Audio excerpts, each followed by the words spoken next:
Yo, y'all ready for this? Yeah.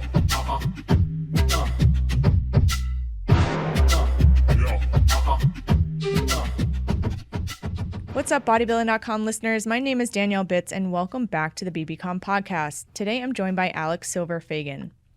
Alex is dedicated to transforming lives through the unique blend of strength training, yoga, and mindful living.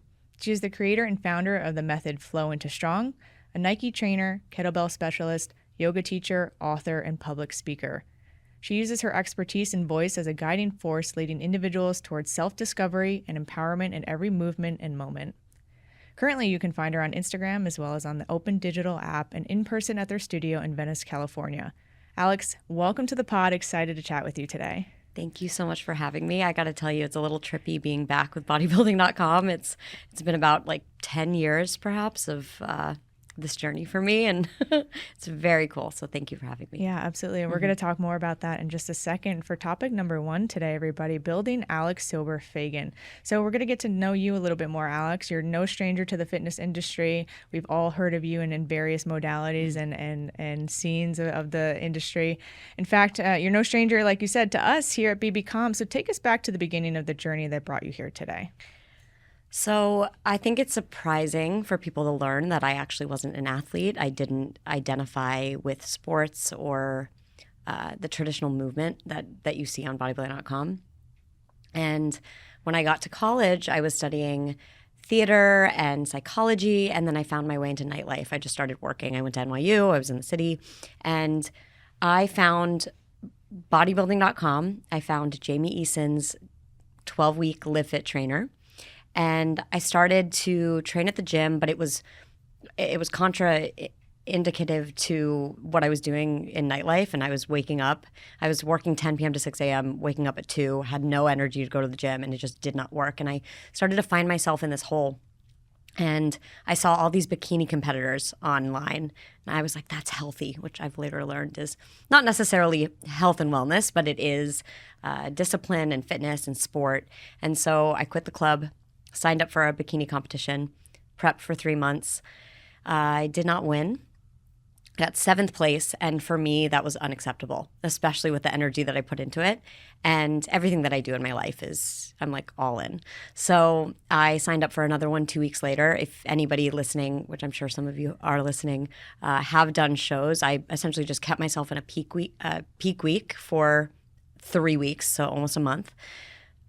Very challenging on the body, but then I won the show, and I was still posting on bodybuilding.com my transformation, all my stories, and I noticed that there was the spokesmodel search. I was like, might as well. I'll submit. And so I submitted. I got into, the top 25, and then I was in the top 10, and then top 5, which meant I came out to LA for the competition. I got 3rd place and signed with bodybuilding.com. Came back to New York. I was teaching group fitness at the time. Even though I didn't study exercise science in school, I didn't plan on being a trainer, but I always knew that I wanted to speak to people and share a message, and fell into group fitness classes. The global fitness director of Nike walked into my class. She scouted me. 2 weeks later, I became a Nike master trainer at 23, and everything just snowballed from there. But throughout that journey, I was also practicing yoga and starting to find that there was a lot of synergy with my spiritual practice, my connection to self, and also movement in what I was teaching. And that's when I created Flow into Strong, which is originally just a class blending yoga and strength. But there's so much more, which we will get into, and deeper than just a class. It's truly a method in the way that I live my life and the way that I teach people, and even in my relationships and my friendships. What have been some of your favorite experiences in terms of whether that's teaching classes, working one-on-one with individuals? What do you find that's always coming back to as just your favorite part of this profession? I think it's just reminding people what they're capable of. With fitness, most people come in thinking that they need to get stronger, that they have to change something about themselves. And that's never the intention.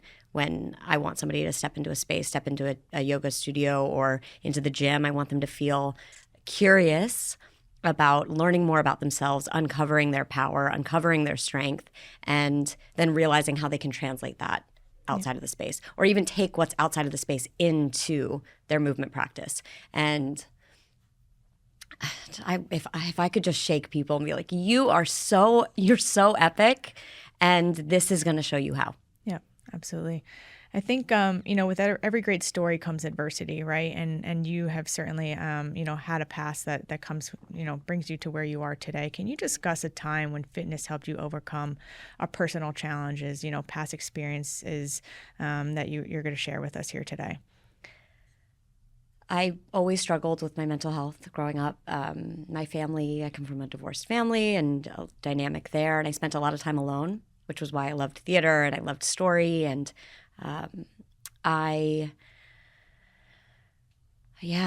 my first entrance into bodybuilding was to get out of a dark hole of working in nightlife, partying a lot, being really disconnected from self and my purpose and my truth.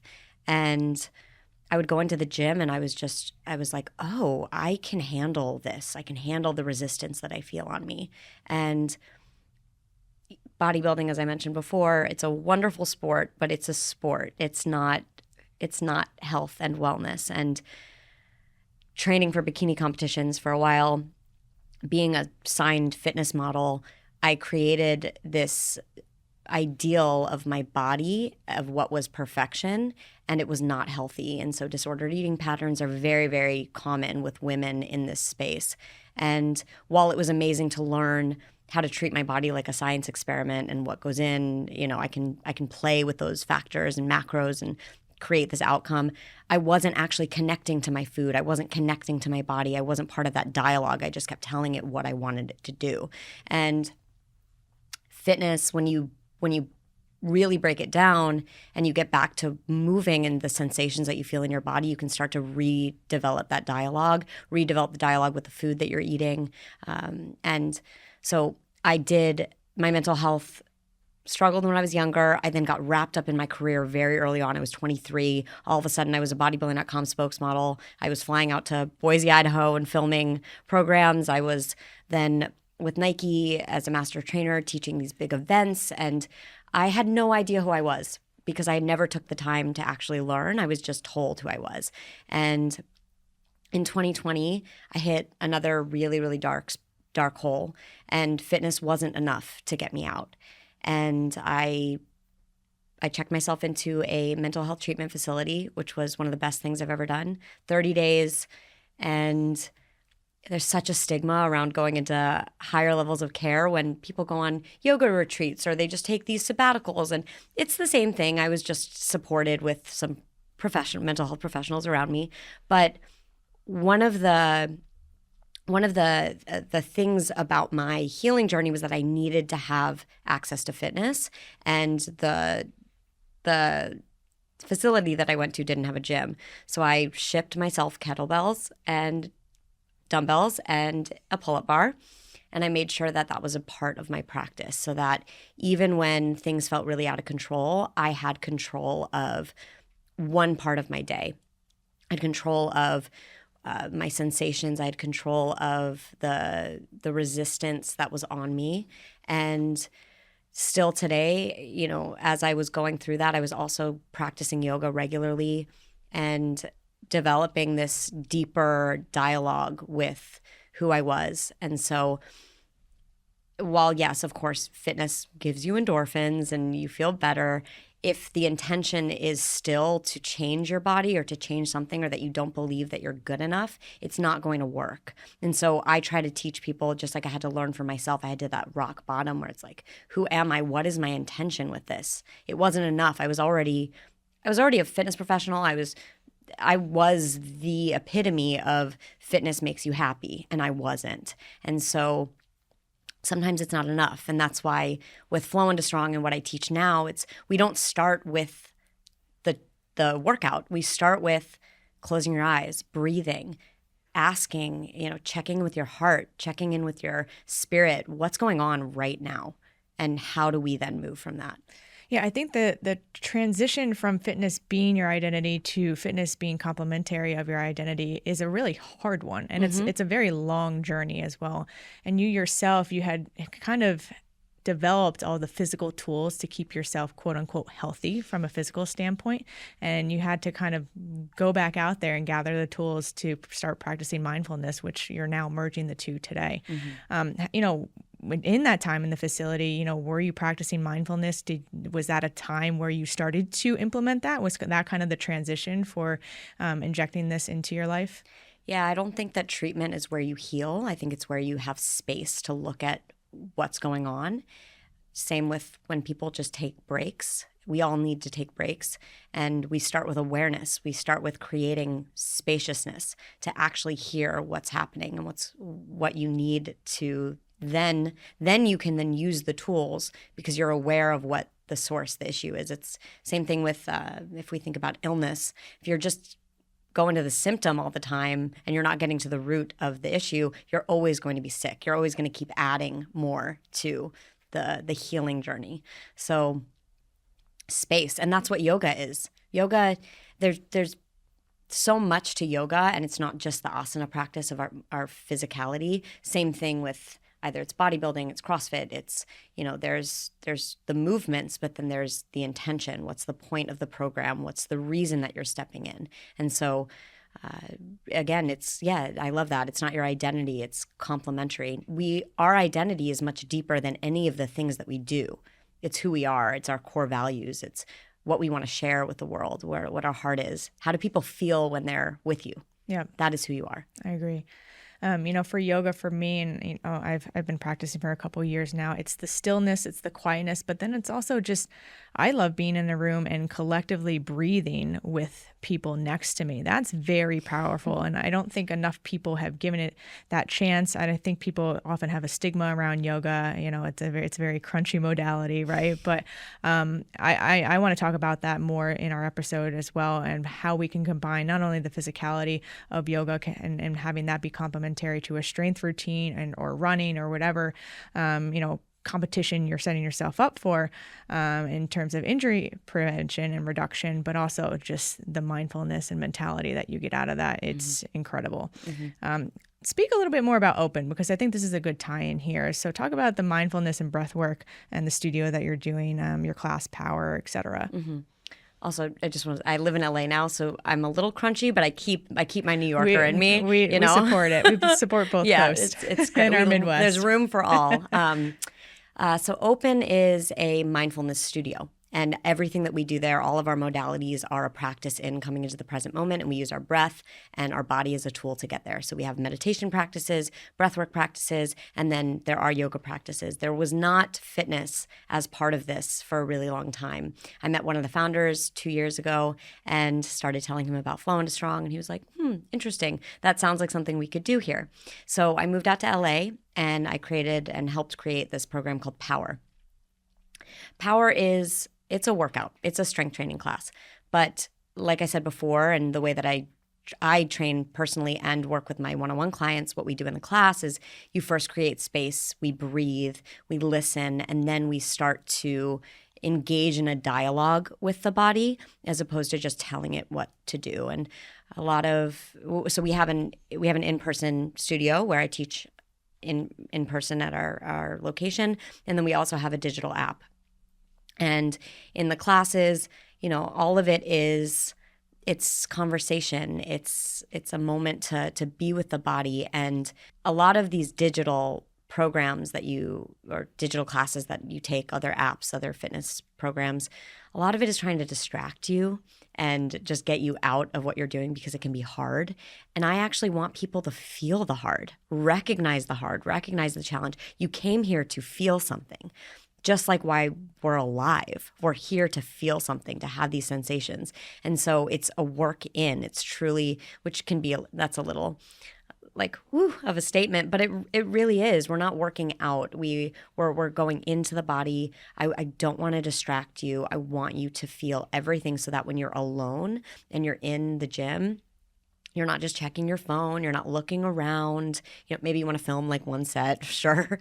But you're really moving with your breath, you're connected. And yes, it's learning how to treat it like a meditation. But what I find from yoga is everything is rooted in the breath. And it's also, I'm a kettlebell specialist. I've done RKC, Strong First. And what I loved about kettlebells is I found something that was yoga and strength. You're learning how to play with tension and release and your breath and linking your breath to your movement.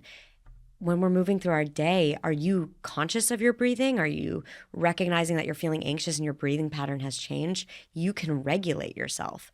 And I want people to learn how to do that on their own as well. Yeah, I think it's very similar to the saying, you have to slow down to go fast. And I think we're very used to our warm-ups being, let's get the heart rate up, let's hit the treadmill. And we'll talk about that in a second of why that's not what we want to probably do, right?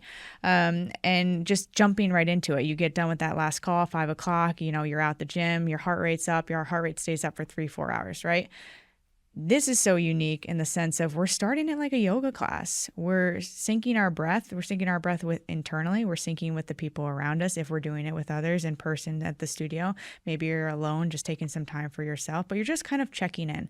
How hard was today? How did today make me feel?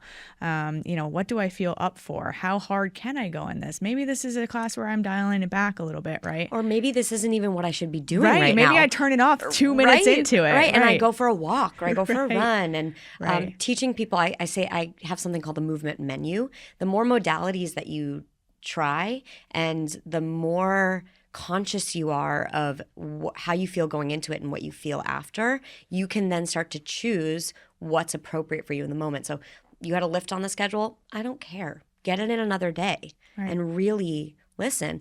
And there's also something that I wanted to mention because it's really special with our class at Open is that we use pranayama practices within Power, something called Kapalabhati, which is skull shining breath. It actually just creates heat in the body without needing to get on the treadmill. You're just manipulating your breath in a way that is then going to support the next thing that you do. And you can do that. Your breath is beyond powerful. Powerful. I think creating the self-awareness piece is what we're seeing a lot more of, which is fantastic. I think we're seeing the industry shift and shape into something where we're less so going to tell you what you need. We're going to help you determine what you need for yourself. And we're going, to your point, providing that menu. It's not just you guys that are doing it. I'm seeing it more and more across the board. It's like we're going to provide you with the tools and resources to understand what you need today, because what you need today is going to be significantly different than what you need tomorrow. And developing that self-awareness, like you said, walking down the street, am I breathing with my shoulders or am I breathing in my belly right now? Oh, I just got really nervous for this presentation. Same thing. Where are my shoulders? Where are my breath? Where's my heart rate? And just applying that to everyday life. So I love all of that. That's great. Yeah, we're in this routine of needing to stick to our rigidity of our routine. The routine can be throwing the routine out. And there's this beautiful line between discipline and rigidity where discipline is holding yourself accountable to what you said you were going to do and how you were going to do it. Rigidity is there's no flexibility within that of where you're showing up. And you also need to find joy in everything that you're doing. If something's a part of your career, and I'm not, I do have friends who are professional athletes, and I totally understand that there are moments where it's just not joyful. But we have one life. So if you can find joy in anything, even just the choice of I'm going to do this because I said that I was, and I'm going to honor that and then take care of myself later. There's so many, we have a full menu that's not just our movement of availability of taking care of ourselves. Yeah. And I mean, movement has to be fun. Movement should be playful. Like this should be an enjoyable part of your day. It's just like as we were children, like you get back to play and just adventuring and jumping around. You look at a kid, they're just like bouncing off the walls. And I want to feel connected to my body. And so many people forget this beautiful tool that we have. And, they go into the gym for an hour, they go take a spin class, and then they sit all day and they don't feel anything here. I learned something recently. It's a practice with just a process that is very much in inner child work, but our body is its own experience. Like we have our intellectual body, we have our heart, our emotional body, we have our physical body, we have our spiritual body. And you want to make sure that you're taking care of all of those. Yeah. Talk a little bit more about flow into strong? Like take us through a workout, Alex. Sure. To be transparent, when I first developed the class, Kenny Santucci was on this podcast recently, and he was a good friend of mine. He hired me for a gym that was here in New York called Solace, and I was a group fitness instructor. I was a strength coach. I was working with Nike already, and again, this goes back to how movement has helped me out of some dark moments. I went through a really bad breakup. I loved my yoga practice, and I ended up going to Thailand for my first yoga training with no intention of teaching. I just went and I was like, I'm going to learn and have that influence my practice, which a lot of people do. I came back and it just felt like a disservice to my dharma, my inner work, to not teach. And the owners of the gym, Kenny, one of them, said, we've got the yoga studio. Why don't you go in there and teach? And I was terrified of teaching a full-length yoga class. I just had this imposter syndrome. So at first I was like, I know how to teach group fitness. I'm just going to put them together. I'll do a little bit of yoga, a little bit of strength. And I started moving through it, and I was very aware of the magic that I had stepped into, which is blending the two together. So I'm not reinventing the wheel. You start with breath, you start with sun salutations, warming up the body, connecting. There is a repetition that happens when we do workouts. You're doing the same thing over and over. So you can drop into a flow. You can start to understand. And then, we go through a strength circuit. There's a little bit of a fire moment at the end. And then you finish in a meditation and you get to actually feel what happened. So that's the class, Flow into Strong. The method, the lifestyle is truly coming home to the body to unlock the strength that is already within. And I spent about 3 years writing a book, which has been quite a process. I've taken some time away from it. I've come back as I've gone on my own journey of learning how to flow into my strong. I've now been able to come up with clear tools and clear moments within this journey of how to unlock the strong. And so it's broken down into 3 areas. You have flow. How do you cultivate flow? It's through awareness. It's through source, a connection to spirituality, something outside of yourself, a connection to pleasure. Are we enjoying? It's so great. Everything that we've said on this podcast is truly this journey. And then our strong practice, which is starting with movement, how to express the emotions and moving forward in your life. We then have your solitude. Are you okay being alone? And then your identity. Do you know who you are? And after that, you unlock what I say is woman, but it works for men too, who I work with, of just this ultimate self. And we're not trying to get to a goal of changing anything. It's just learning about who you are. And so that's the journey of the book. And I've also created a masterclass, which is almost like a little TED Talk version of that. And I'll go and film a new program, which will follow that framework as well. I love that solitude was a piece of that, because a lot of us, we may not even realize that we can't sit with ourselves. And we spoke a little bit about this with Christina Centenari in a recent episode too. Where she's such a sweet girl. Oh, amazing. Love her. A lot of people can't sit with themselves. And you talked about distractions a few minutes ago. That's what we're doing. We're using the workouts as distraction. We're using TV and social and all these things. Once work ends, okay, we're going to go work out. Now I'm going to sit and watch TV. Now I'm going to scroll, and now I'm going to go to bed. Well, did you sit with yourself? Did you sit there? And I'm quoting Christina, look at yourself in the mirror and just take inventory of how you're feeling. And this is how time passes by so quickly. Everybody says, years have gone by. It's because you didn't take the time to slow down and kind of live intentionally with each day. I mean, every single day you got to look yourself in the mirror and say, how am I feeling physically? How is my body feeling? How am I feeling emotionally and mentally? Am I okay? And do I feel safe?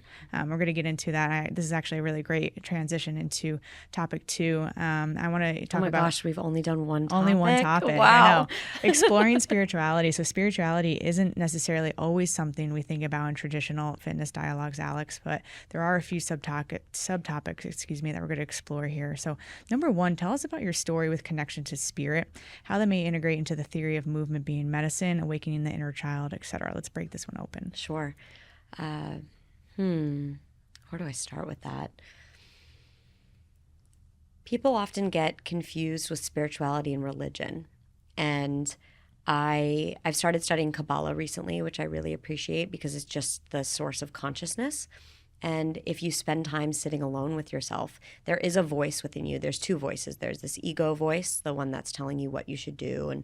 And also we need it to keep us alive. It's how we've progressed as a species. But there's also this higher self voice that's this truth of you can tap into it with your intuition. Does it feel good? Do I feel safe in this moment? And there were so many experiences early on in my 20s where I wasn't actually listening to that higher voice, that spirituality. I was just doing what I thought I should be doing. And I got into this rat race of just, all right, I was just, here's the next thing. And I would distract myself. And the more that you distract yourself, the less that you can hear that source and that connection. And you don't need anything to feel it. You just need to sit alone. There are obviously things that can help rocket ship you there. But when you do sit alone and you also start to really listen to your body, that inner voice is within your body. Your intuition it comes through in your heartbeat. It comes through in your gut, like what you actually can sense and feel and know. And your inner child, you look at a child and they are so tapped into this other energy that's around us. They have no idea. It's just truth. They haven't had labels put on them. There's not this feeling of I have to do this because it will make me a good person. It's just, shall I be kind? Am I playing? Am I outside? And movement is a quick way to get to source. So I think, as you just put it, not everybody can kind of just stop what they're doing to start that. This is not a overnight success story in terms of being comfortable doing that. I don't think you ever get completely comfortable. If you do, come on to this podcast. But yeah, I want to hear about. That's called samadhi in yoga, where you reach this like ultimate state of enlightenment, which doesn't really ever happen. Yeah, a rarity. Yeah. I want to talk about plant medicine here because that can certainly be a catalyst in terms of getting you to the point of slowing things down and just looking at yourself a little more intentionally, both literally and metaphorically, right? Let's dive into plant medicine. Let's talk about your experience with plant medicine. Let's define what that means when we say plant medicine, right? Because this is a new topic for us here. Yeah, most people hear plant medicine, and if they're not actually aware, they just think of drugs. And the word drug is an interesting word because you pop an Advil, that's a drug. And some drugs are apparently good and some are not. What I love about plant medicine or just psychedelic work is that this is a connection to the earth. It's a consciousness that exists and has existed for millions of years, like the planet.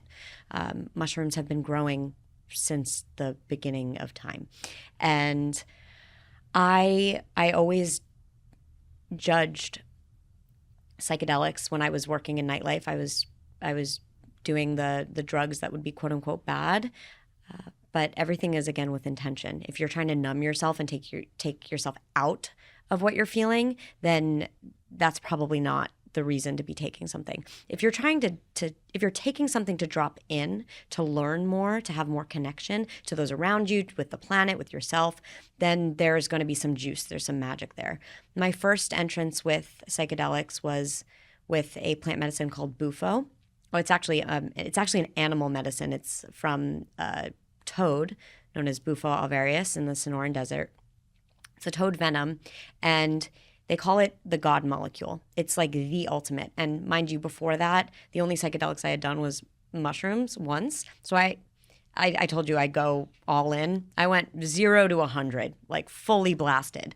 And all it is and all that I felt was the sensation of joy. And you don't even exist anymore.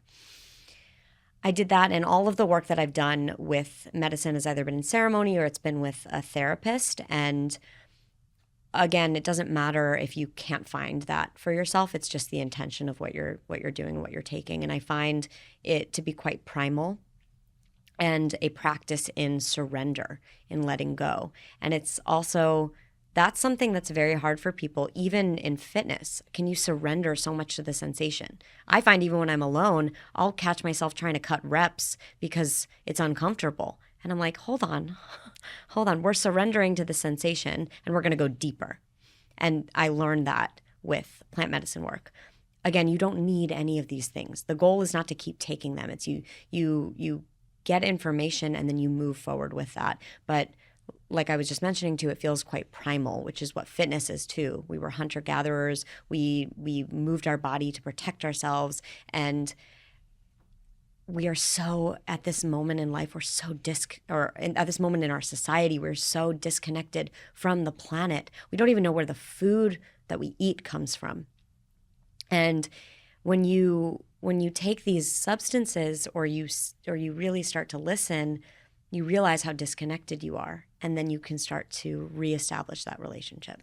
Yeah, I think similar to myself and my past as well. I grew up in a very rural town. I grew up where alcohol was kind of the daily standard, right? It's a drug. Right. And I'm going to use a little bit, let's call it mainstream in this instance. Sure. I'm going to use cannabis and psilocybin for a little bit more of the mainstream plant medicines here. Perfect. They were seen as red light, major red light. So you can drink alcohol every single day, but you can't touch cannabis and don't even think about mushrooms, right? I've connected it to movement. I've connected it to breath work, to yoga flows. I've connected it to running. I have trained for Ironmans and marathons with the help of some of this plant medicine. So I think there's a huge stigma. I think some of us are even a bit scared to share that initially in the first meetings, because immediately that judgment is placed. So I actually don't usually disclose that information until somebody gets to know me. Then it's always a shock. Still, it's always a shock when I do disclose information that plant medicine has and continues to be a part of my life, because they look at me as in, well, you're a functioning individual. You do this at work. You do this in fitness. You do all these things. And I'm like, are you and you see the gears start to turn in their mind, and it's really fascinating. Thank you for sharing that and that vulnerability. What I kept thinking about it, because you mentioned cannabis as well, and we're so controlled by this consumer culture, and if these big companies can make money, and so cannabis is now becoming legal. Yes. And because you can make money off of it. And what most people don't know is that cannabis is actually a feminine plant. It's very soft. It's also in the Bible. They used to hotbox with weed for spiritual purposes. And we also have cannabinoid receptors in our body. It's one of the only plants that we are actually in connection with in our DNA. And yet it's treated like a crop. It's sprayed with chemicals. Humans are in hazmat suits as they're taking care of it instead of just growing it outside, and they alter the THC level. So everything that I could go down a spiral because it's so overwhelming to realize. You have to be very clear of where you're getting things, what you're doing with them, why, and what the energy is. And we don't need that much. Right. But they're tools at the end of the day. It's tools that you have in your toolbox, just like fitness. Fitness can be a drug. People can go into the gym, use it too much, use it for a reason that no longer is connected to love, to joy, to growth. And we just have to be really careful. It comes down this entire podcast, this episode, it's awareness, it's space. Why? Yeah. I want to transition into sexuality, right? And connecting our spirit there, connecting all of the learnings that we're finding in all these other modalities, and bringing it into the topic of sexuality. So curious your thoughts there. Sexuality is also something that we are taught to be afraid of because it's powerful, and it's also true connection to source. And especially as women, we're never taught that our pleasure is important. And yet it's a primal desire, and it's a chance to feel your body fully. And so I love that we just went from plant medicine and into fitness and into spirituality plant medicine, fitness, and sexuality, because to me it's all a reconnection with the earth, which is what we are. We are part of this planet.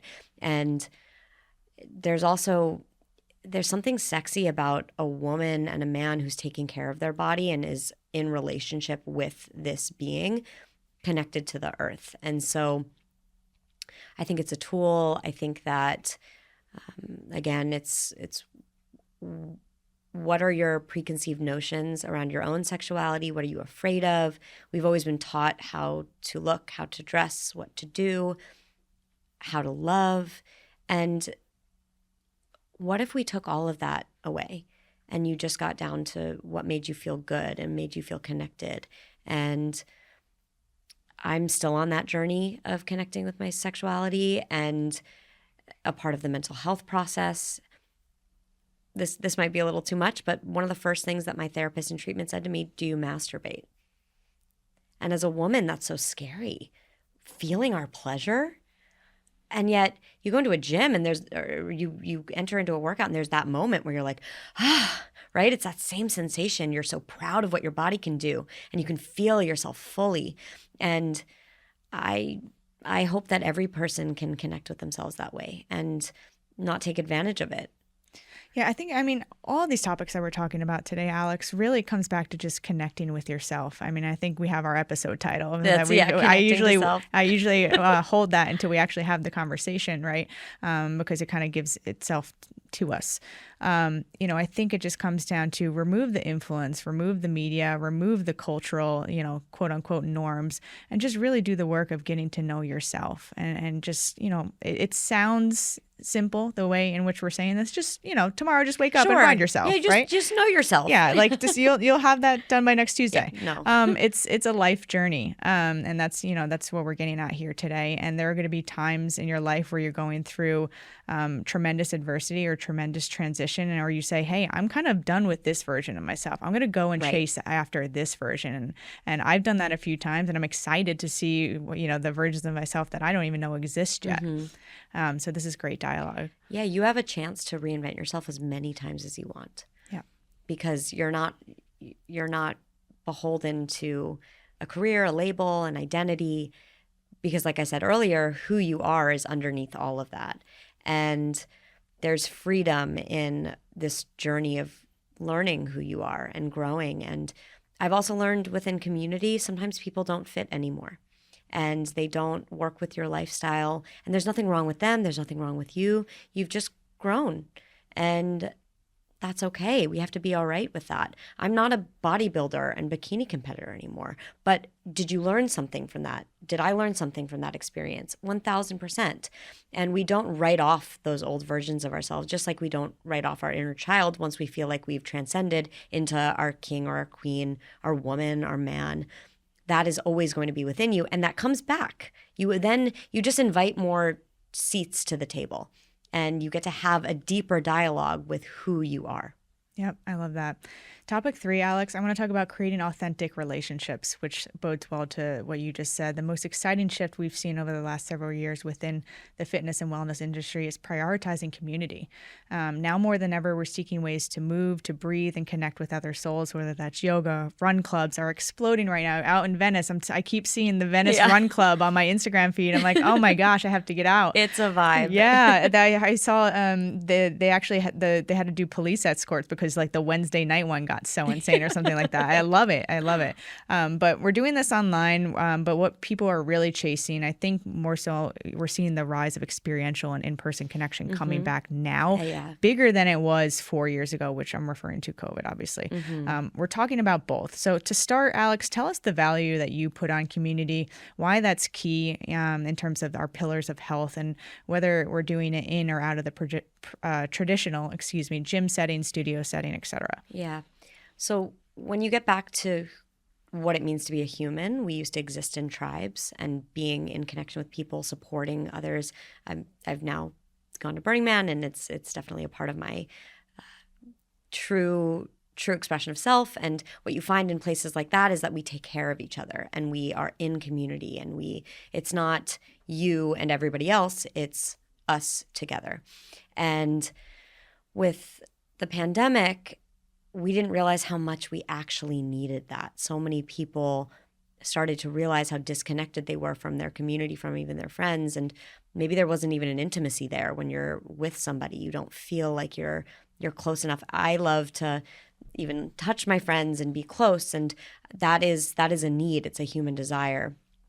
And with fitness, I found my love of group fitness and fitness through community, being dropped into the New York fitness community, going into the gym, playing with my friends, working, and allowing the interaction and the connection to also be embodied.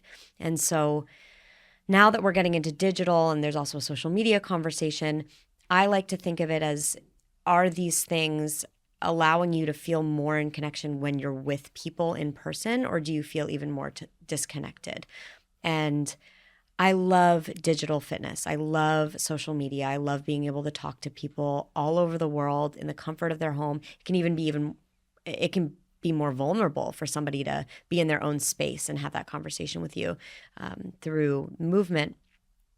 But is it allowing you to be a better person when you're with others? And one of the great things that I love about LA is I prayed for tribe, I prayed for community, and I found it. And it wasn't that I started doing anything different other than I started saying yes. I started talking to new people. We're so afraid. And you have a story to share, and it's going to be light for somebody else, but you're never going to be able to make that connection if you don't say hello. If you don't dive a little bit deeper, then what do you do? Like, how's your heart right now? What are you feeling? How can I show up for you? And I hope that we can continue to use it as a tool. And again, it just comes back to your intention. Are you trying to distract yourself and take yourself out of a sensation, or lean in more and learn more of how to connect? What I'm seeing more and more, I think, as you said, Alex, people are starved for this connection and the communication, the level of communication, I should say, because anybody can say, hey, how are you? Good. How are you? Right. Right. Yeah. That's just autopilot. No, but it's like, how are you doing? And it's actually easier to do that when you're running, or when you're contrast training. Sure. Or, as you're walking out of a flow where you just surrendered completely for an hour to 90 minutes. And now you're willing to have that conversation on the sidewalk back to your apartment. You're vulnerable. Right. Because you've felt your body. We live here. We don't live here. I mean, we do. That's part of it. But there's this full connection and energy. And so when the point of a yoga practice, the end, Shavasana is the point. It's to tire out the body so that you can actually feel and hear and be with what's coming up. And so it's the same thing with when you're in connection with people in a fitness class. You feel this bond with people because you're vulnerable. You're sweaty, you're messy. We don't have to be perfect. And there can then be a deeper relationship. And what I would love to see, I think, the run clubs and the yoga classes and whatnot, more families need to start doing this together. How many of us haven't had conversation with our moms, our dads, our aunts and uncles that we probably want to have before their time on earth runs out, right? I'm kind of in this mode of, and this is the journalism past life coming out into me. I want to sit down with every one of my family members and I want to essentially make a mini documentary of them. Like, I want to preserve that. There are so many things that I haven't asked them myself. And this is just me personally speaking, but how many people feel that? So can we go to yoga with our mom? Can we take our mom and our aunt to yoga and then, walk down the street with them and have some of these vulnerable conversations? Can we get dad into surfing? Like, what are the options here? How can we inject movement into our family relations to have conversations that we may have never had with the people who gave us life? Yeah. I do think that that's why meditation and breath work, which is something we do at Open, is really wonderful, because there can be this physical barrier to entry for a lot of our family members. Yes. And so breath work is amazing because you don't have, I mean, same with meditation, you sit and you're right. present, but it does create this vulnerability. How many people take walks with their family? Right. Like, just go on a walk, connect, put the phone away. I'm really glad that you brought that up, because that brings us back to reconnection with the earth and who we are, and at our core, tribal beings. Yeah. You were in the spotlight from a very young age, and how important is identity and discovering self-worth without the reliance on others dictating that for you? And, a lot of this can be social media too, right? We love to have our online persona. For you, how do you kind of remind yourself of that self-worth, or maybe you start to disconnect with yourself? How do you bring yourself back? I was very lucky to be successful at an early age. But like I mentioned earlier, I didn't have a chance to figure out who I was. And I find that I can use productivity and work to make myself feel successful and like I'm who I am, who I'm supposed to be, I'm teaching. But when I'm sitting alone and I don't feel nourished, then I know I need to take a step back and take a break. And I can hit burnout really quickly, and a lot of people can. And there's a fear of stopping and failure. And you said earlier, slow down to speed up. We do have to just slow down and listen. So a lot of my practices are taking a walk by myself, sitting by the water, sitting by the ocean, by the river when I'm here in New York, and spending time listening to what's around me and what's within me by creating space. But I had a lot of labels put on me early on, Nike Master Trainer, Bodybuilding.com athlete, Wilhelmina fitness model. I started to use those as who I was. And when 2020 happened, I had a chance to rip all of those off. Even the title of fiance or sister or daughter, those can be part of who we are, but they aren't who we are. So I like to ask people, and I consistently ask myself, who am I without any of this? What is my heart feeling? Like, how can I tap into something a little bit deeper? And that changes all the time. We have to be okay with that. So it's really being comfortable being alone. And those titles and work titles aside, VP, director, whatever, master coach, Sure, they come with a lot of weight, but so does, like you said, daughter, fiance, sister, friend. They're all very heavy things. And when you try to be all of those things, you can certainly lose sight of yourself. And I think, for me, I think 10 years ago, the epitome of success was that jam-packed schedule. I was like, wow, look at this. Like, I'm important. And now 10 years later, it's my success is actually how free my schedule is. I can be the dictator of my own schedule. I'm not on your time. I'm on my time. And this is what operates best for me. Someone said to me once, true success is owning every part of your day. And working less and living more. And that has nothing to do with that work is bad. I love my work. I love work. And my work is also my play. But I also need just space to actually be. I was talking to someone last night about the difference between being home and traveling, being in routine, being in this masculine energy versus when you're not in your consistent schedule and you're in this feminine flow. And we all have that. Men and women have masculine and they have feminine. And as long as you can bounce between the two, you can have control over certain parts of your experience, but then also be okay with just this flow and this surrender. Then it gets really clear on who you get more clear on why you're doing things and what you want to be doing. So it's a hard journey, though. It continues, and I think that I'm going to continue to reinvent myself. I'm still really grateful to be working with Nike almost 10 years, but I don't use that as my identity. I know that if that went away, I still have who I am, and that's because I've listened and I've leaned into what my message is and what my story is. And even if that goes away and flow and strong isn't even a thing, I want to be able to sit with you and just have you, when I leave, feel like, oh, she was really sweet. That was really nice. I just feel better in her presence. And if that's our goal, then you know who you are. Yep. I love that. Last one here for today, Alex, before we wrap up with a couple final questions. How do we distance ourselves from the idea of living two separate lives? So one here together like we are right now, and then the life we see on social. You have a very large following on social. You've done a phenomenal job of building that online community.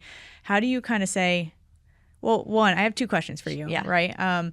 How do you prevent yourself from living two separate lives? Because I think that's a huge problem that we see, the life online versus the life right here in person. And then two, kind of how do you bring yourself back into, reminding yourself of the person you want to be everywhere? It comes down to authenticity, which first starts with vulnerability. I'm very grateful that I started social media at an early age before it felt like I needed to be perfect on the internet. It was before reels and, all these like catchy viral pieces of content, I would just sit on my couch at the end of the day and talk to stories and just share. And I found that people resonated with me more. I was relatable when I was messy, when I was honest. And so the way to not have two separate lives is, are you showing up the same way in person as you show up online, and vice versa? So that's number one. I think two is prioritizing what happens off of technology, off of the screen. So that should be your North Star, and then being able to pull all of that into that space. I've had beautiful connections on the internet, and then I meet somebody in person and I don't feel that they're the same. And it's because they're prioritizing this glamorous, perfect version of themselves. And we don't live on the phone. And there is a scary alternate reality where we drop in so far that we're living life almost like Sims, like you're just playing the game, and we're not actually living the game. So limiting the amount of time that you're on there, making sure that you're prioritizing your connections with other people and staying real, authentic. People want your mess. They don't want you to be in pain or messy, but we want to feel like we're with you and connected. And it doesn't mean that you need to share specifics. I definitely went into a spiral of sharing in detail what was happening in my life. And you have to keep some things a little close to the chest, because not everyone deserves that much of you, but not everybody deserves that much of you, but they are, everyone's entitled to know truth. Who you really are. Who you really are. Yeah. I think, and this is going to be a little free social advice for anybody looking to get better at social, but authenticity always wins. This is at the brand level. 1000%. Go to the Bodybuilding.com Instagram, and, our inspiring transformation clips crush it. They do better than any other piece of content that we put out there. And sorry, I'm giving some insight away here, BB.com, but I mean, it's just true. And then me, and take it with a grain of salt, me and my 1,000 followers, the posts where I'm putting up a photo and I'm just saying, this is what my life is right now, or this is how I'm feeling right now, will get 10x the amount of engagement than a stupid reel trend that I played into from my vacation clips, right? Did I like making that? Sure. But I made it because I like making it. I just like creating things. And I'm not sitting here looking at my insights and my KPIs and my personal social, but it's apparent, no matter you're on the brand scale, on the personal scale, professional scale, it's very apparent what does well on these platforms. And it all comes back down to just connecting community. Yeah. I have a North Star for moments when I'm not sure if I should be putting something online. And it's a phrase that is give or validate. Am I giving something here? It can even be am I giving something for myself? Like you just mentioned, the trendy viral clip from your vacation. It's fun to do that. But are you validating that you went on that trip? Am I giving my heart because I feel that it's going to connect with somebody else, or am I trying to validate something that's deeper within me? And so if you can ask that to yourself before you post, before you sit with somebody and respond, am I actually giving energy and life to this conversation, or am I trying to validate something that's deeper within me? And it's okay if you are. Then that's the awareness piece, and then we can dive a little bit deeper into that. Yeah, we could keep going for a long time. Oh yeah. Alex, I want to leave you with a parting question, and I want to ask you, for those at home, how do we begin to move more intentionally? How do we begin to inject intentional practices into what we are physically doing on a daily basis? Ask questions to yourself and to your body, listen, and then respond. Don't start with, I want to look this way, I need to feel this way, I should do this. Ask, and you'll get the answer. Love it. Alex, thank you so much for joining us today. I want you to tell the audience about some upcoming projects and how they can continue to follow along on your journey. So you can find me on Instagram, as you always have been able to, at Alex Silver-Fagan. And I'm very excited to be launching my masterclass with Flow into Strong, which we spoke about earlier in the podcast. Eventually, that will be a full book that I've worked on, and that's currently in the works. And then I'm also going to be filming a 4-week program with yoga classes, lifts, all full-length videos with me, and meditations as well within that. You can also find me right now on the Open app and also on Nike. Congrats. Looking forward to it all. Thank you so much. It was really a pleasure to be here. Thanks for tuning in to another episode here at Bodybuilding.com. Stay tuned for more stories along the way. Yeah.